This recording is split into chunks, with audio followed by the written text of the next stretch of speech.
Today, we're going to dive into something that is totally changing our world, whether we realize it or not: securing edge computing.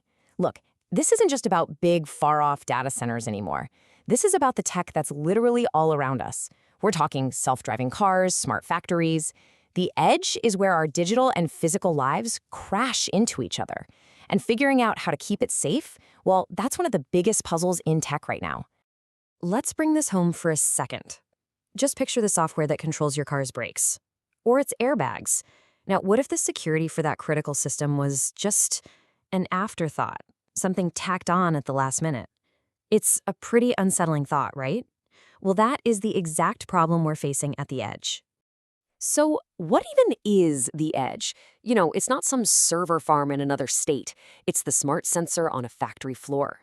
It's the little computer in a self-driving car making split-second decisions. It's the medical device monitoring a patient in real time. By moving all that computing power right next to where the data is actually being created, we get incredible speed. But all that speed and efficiency, well, it comes with a price. And that price is a completely new can of worms when it comes to security challenges. See, by pushing all this computing out into the real, messy world, we're also exposing it to dangers it never, ever had to worry about when it was tucked away safely inside a data center. Here's a good way to think about it. Securing the cloud is like defending one single massive fortress. It's centralized, it's predictable, you know where the walls are. But edge security? Whoa, that's like trying to defend thousands of tiny scattered outposts all at once. Every single device is a potential way in, which makes the whole system way, way more vulnerable.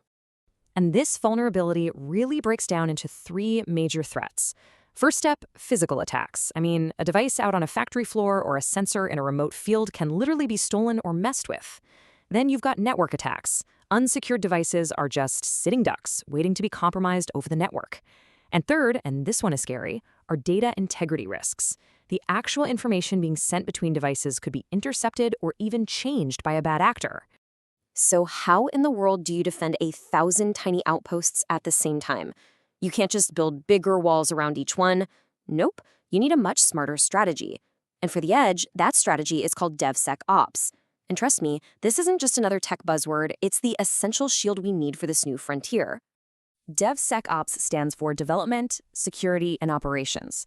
The idea is actually pretty simple, but its impact is absolutely revolutionary.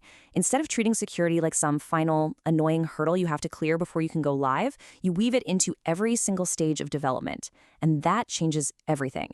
It means security teams stop being the bad guys at the end of a project, and instead they become partners from day one, making security part of the conversation from the very first line of code. And this really gets to the core of the new mindset. It's no longer about asking, okay, is it secure now, right at the end? It's all about building security in from the absolute beginning. For the edge, this isn't just a nice idea, it's a matter of survival. All right, so theory makes sense, but what does this actually look like in practice? How do teams put this into action when they're, in the trenches building these edge applications? Let's get into the nitty-gritty. It really boils down to three core practices that are the bedrock of good edge security. First, you shift left. Second, you have to implement continuous monitoring. And third, you make robust encryption and data protection a top priority. Let's break them down. So, traditionally, security checks happened way at the end of the process, right before deployment. Shifting left just means you move all those checks to the very beginning of the timeline. So instead of waiting until an app is fully built, you have automated tools that scan for vulnerabilities while the code is literally still being written. This lets you catch problems super early, which is when they're cheapest and easiest to fix.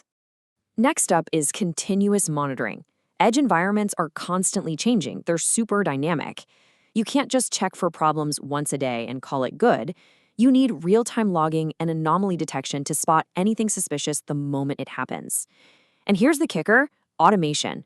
An automated system can instantly quarantine a device that's been compromised or roll back a bad update containing a threat before a human being even sees the alert.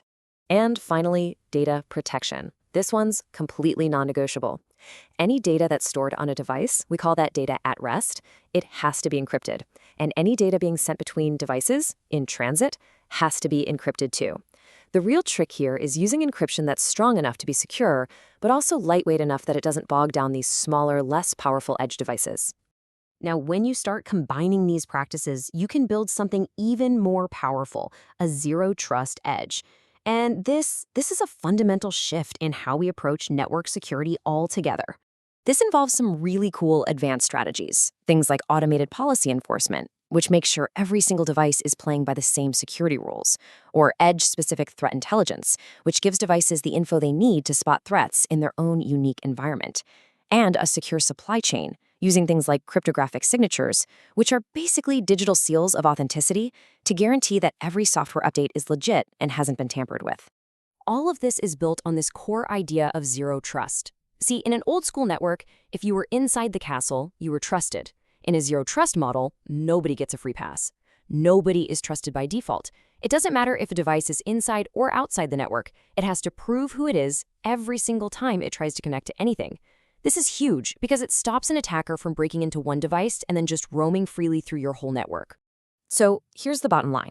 While we've talked a lot about tools and protocols, the most important change is really a cultural one. DevSecOps isn't just a checklist. It's a completely different mindset that puts security first at every single step. It's finally recognizing that in a world of connected devices, security by design is the only way we can innovate safely. And that leaves us with a really critical question.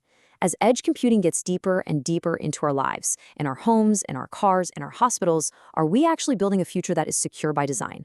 The choices we're making right now will absolutely determine how safe and reliable tomorrow is going to be.